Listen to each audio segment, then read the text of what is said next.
Tonight, if thunder cracks outside your window, you probably do three things. You pause for half a second. You check the weather app. Maybe you close a window, unplug something expensive, or bring the laundry in before the sky ruins your evening. Annoying? Yes. Life-threatening? Usually no, because modern life gives you walls, roofs, drainage systems, emergency alerts, rubber shoes, hospitals, weather radar, and a nice little map that tells you the sky is angry in purple and red. Now, remove all of that. No forecast, no lightning rod, no dry house, no emergency service, no science teacher explaining that thunder is just a shockwave, no calm little notification saying, storm ending in 37 minutes. For ancient humans, thunder was not background noise. It was a survival alarm. A storm could turn a safe camp into a trap. It could flood a dry stream bed, chill children, soak sleeping hides, scatter prey animals, push predators into new territory, drop branches from trees, or start a fire where lightning struck dry grass. This was not bring the laundry in weather. This was move the children away from the river before morning weather. Most people imagine ancient humans heard thunder and simply thought, the sky is angry, or a monster is roaring, or a god is throwing something. And maybe sometimes they did. But the twist is sharper than that. Thunder was not only a mystery. It was information. They may have explained it with spirits, but they survived it by reading patterns. So the real question is not just, did ancient humans fear thunder? The better question is, what did ancient humans think thunder was, and how did that belief help them survive? To answer that, we need to step into a world where sound was not entertainment. Sound was data. A crack in the ice, a bird exploding from the trees, grass moving in the wrong rhythm. All of it could mean danger, food, weather, or movement. And then came thunder. Thunder was different because it broke the rule ancient people trusted most. Most sounds had bodies. The wolf had a throat. The river had a channel. The mammoth had feet. Even a falling rock came from a cliff you could point to. But thunder seemed to come from everywhere and nowhere. It rolled over mountains. It crossed forests. It shook caves. It arrived after a blinding flash, as if the sky had split open and then shouted through the wound. It was too large to belong to any animal people knew, too sudden to ignore, too powerful to treat as ordinary noise. And here we need to be careful. We cannot dig up a thought from the Ice Age. No archaeologist can hold a stone tool and say, this person believed thunder was a giant sky animal. That is not how evidence works, but we can make cautious inferences. We know ancient humans survived by reading tracks, weather, animal behavior, fire, shelter, water, and seasonal movement. We know they were not simple creatures reacting blindly to nature. They were expert observers. And we also know from burials, pigments, ornaments, carved objects, ritual spaces, and repeated use of special places that prehistoric people were not only surviving physically, they were making meaning. So the safest answer is not one single belief. Thunder was probably many things at once: a warning, a voice, a sign, a danger, a memory, a spirit, an animal-like presence, a force that could kill but also teach. Today, we know the basic science. Lightning superheats the air around it. That air expands violently. The expansion creates a pressure wave, and that wave reaches our ears as thunder. Simple. Well, simple once someone else has spent centuries figuring it out for us. Ancient humans did not have that explanation. They did not picture electrical charge building in clouds. They did not imagine air expanding faster than the mind could follow. They did not have diagrams, satellites, instruments, or a calm narrator saying, "Do not worry, this is a natural atmospheric process." They had memory. They knew thunder often came with heavy rain. They knew rain could make slopes collapse and rivers rise. They knew lightning could split trees. They knew smoke and flame could follow a strike. They knew animals behaved strangely before storms. Birds dropped lower. Herds shifted. Insects vanished. The wind changed. The air smelled different. The world changed its rhythm. And in a life built on reading signs, the deep voice of the storm could not be ignored. So what did they think thunder was? One answer may have been an animal. Not a normal animal. Not something you could hunt, skin, cook, and argue over who got the best piece. Something larger, something hidden. For people who knew the tremor of running animals through the ground, thunder may have sounded like footsteps. A herd crossing hard earth can feel like a storm arriving.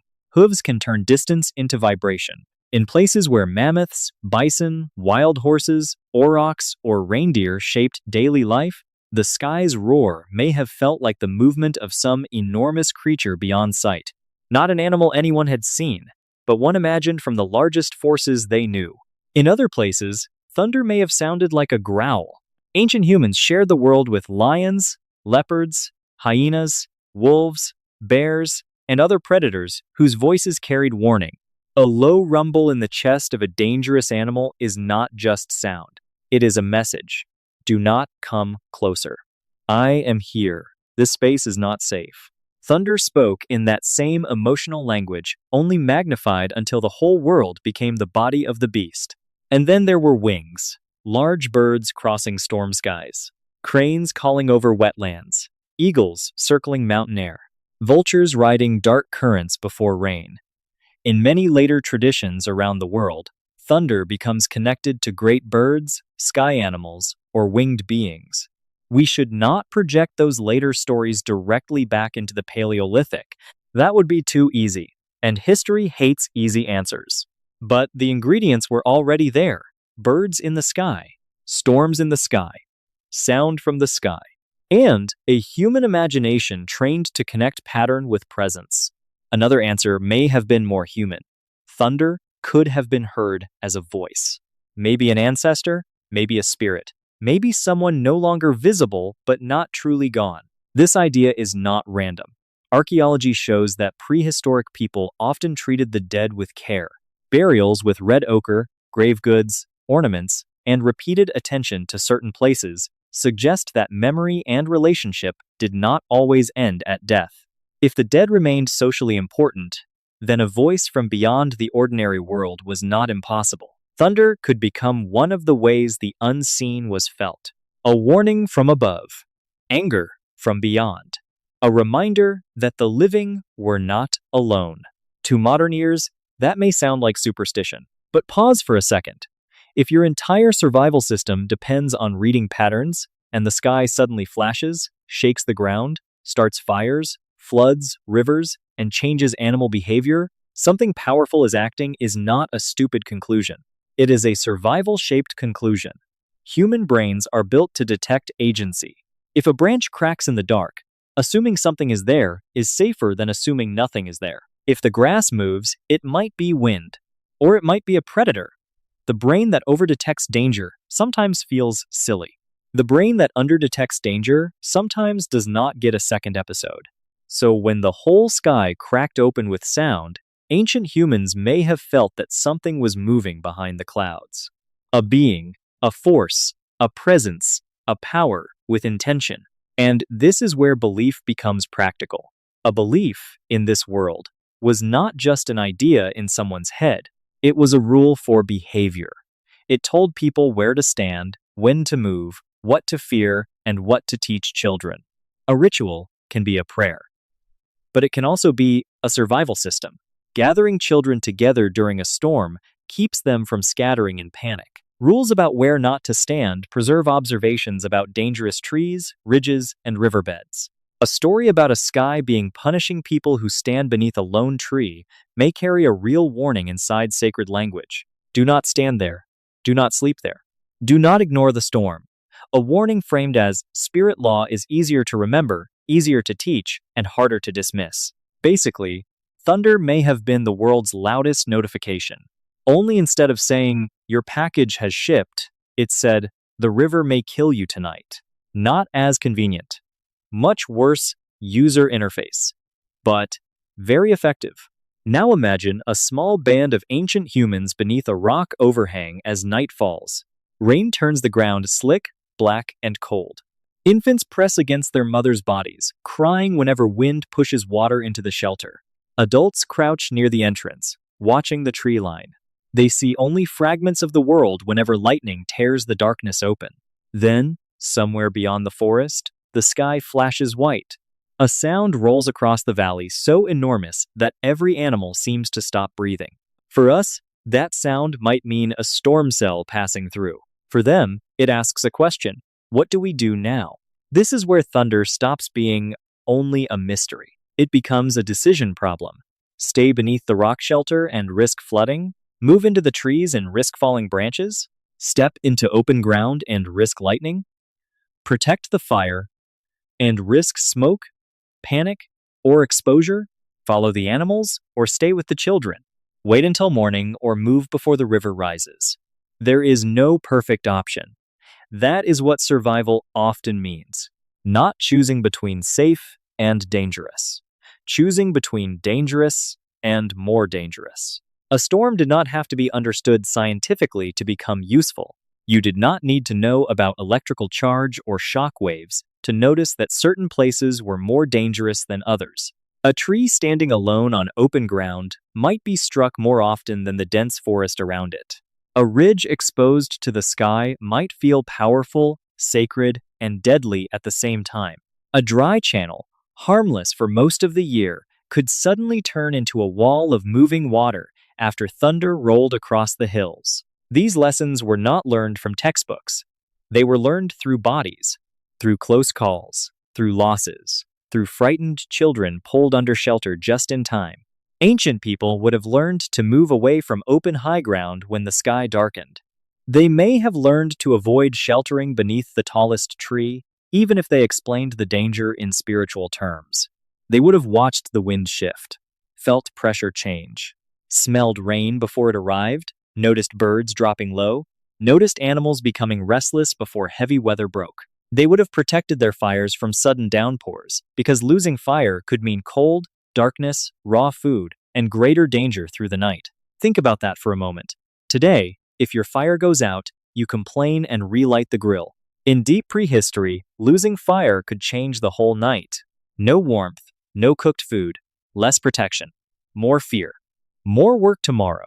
So when thunder came, people were not just staring dramatically into the rain like characters in a serious historical movie. They were doing logistics. Move the children, cover the embers, pull the hides back, check the tools, watch the water, listen for animals, count who is missing. Try not to panic. Ancient survival was not glamorous. A lot of it was wet, cold, hungry problem solving. And thunder made every problem louder. Over many generations, storms became memory. A storm that killed a hunter beneath a tree would not remain just an accident. It might become a story. A storm that flooded a camp might become tied to a certain valley, a certain season, a certain kind of cloud. A lightning strike that set dry grass burning might become a story of destruction. But maybe also renewal, because burned land can later bring new growth. New growth can bring grazing animals, and grazing animals can bring food. Even disaster could become part of a pattern. Oral cultures are not casual about memory. When writing does not exist, survival knowledge must live inside language, rhythm, image, repetition, gesture, and story. A story can carry a rule across generations. Do not sleep where water has carved the earth. Do not stand alone in the open when dark clouds climb. Do not ignore the silence of animals. Do not laugh at the sky when it begins to speak. To modern ears, these may sound like myths, but inside, many myths are maps of danger. This is why the line between belief and survival is not clean. We like to separate them. Science over here, myth over there. Practical knowledge in one box, spiritual imagination in another. But for ancient humans, those boxes may not have existed in the same way. If thunder was a spirit, it was also weather. End quote. If it was an ancestor, it was also warning. If it was a monster, it was also a sign to move away from the river. The belief did not have to be scientifically correct to be behaviorally useful. That is the key. A group could be wrong about what thunder was made of and still be right about what thunder meant for survival. Later, in farming villages, kingdoms, and cities, thunder would receive names, faces, weapons, and moral meanings. Sky gods would throw bolts. Storm beings would punish oath-breakers, bless crops, announce seasons, or mark the turning of the year. Thunder would become law, myth, theater, warning, fertility, punishment, and power. But we should not draw a straight line from one Paleolithic family under a rock shelter to the thunder gods of later civilizations. The evidence does not allow that. What we can see is the broader human pattern. Terrifying forces become remembered forces. Remembered forces become spoken forces. Spoken forces become powers with names, and powers with names become part of culture. The sky, once only overwhelming, becomes something humans can talk about. Fear becomes story. Story becomes teaching. Teaching becomes survival. So, when ancient humans heard thunder, they may not have asked the question we ask. We ask, what causes that sound? They may have asked, what is coming next? That difference matters. Modern science looks for mechanism. Ancient survival looked first for consequence. Will the river rise? Will the animals move? Will trees fall? Will the fire die? Will someone be hurt? Should we stay? Should we run? Should we wait? Should we remember this place as dangerous? And maybe only after those urgent questions came the deeper ones. Who speaks in the storm? What moves above the clouds? Why does fire fall from the sky? Why do animals know before we do? Why are some places spared and others destroyed? In those questions, we can hear the beginning of something deeply human. The need to give shape to fear. The need to understand danger. The need to turn chaos into pattern. The need to pass hard-won knowledge into the future. So what did ancient humans think thunder was? Probably not one thing. Some may have heard an animal larger than any animal on Earth. Some may have heard the anger of unseen powers. Some may have heard ancestors. Some may have heard the sky itself speaking. Some may have treated it less like a person and more like a warning from the world, the way cracking ice or falling stones warn the body before the mind has time to explain. And for many thousands of years, thunder may have been all of these at once. Fear, message, memory, mystery, signal, story. The important thing is that thunder demanded attention, not because ancient humans were less intelligent than we are, but because they lived in a world where ignoring the wrong sound could kill you. They had no radar map, no written forecast, no electrical theory, no roof that could turn a storm into background noise. They had bodies, senses, elders, stories, children to protect, fires to save, and generations of experience under dangerous skies. And that was enough to begin learning. The storm roared. They listened. They remembered. And what began as terror became a rule, a story, a ritual, and finally, a survival tool. Long before science explained thunder, thunder taught humans to ask why. Why does the sky roar? Why does fire fall from clouds? Why does the air change before rain? Why do animals move before we understand? Why does one shelter save us while another place kills? Those questions did not begin in classrooms. They began under rock overhangs, beside dying fires, with rain in the dark and children pressed close for warmth. Thunder was one of humanity's earliest teachers, terrifying, unexplained, impossible to ignore, but powerful enough to push the human mind toward observation, meaning, memory, and survival.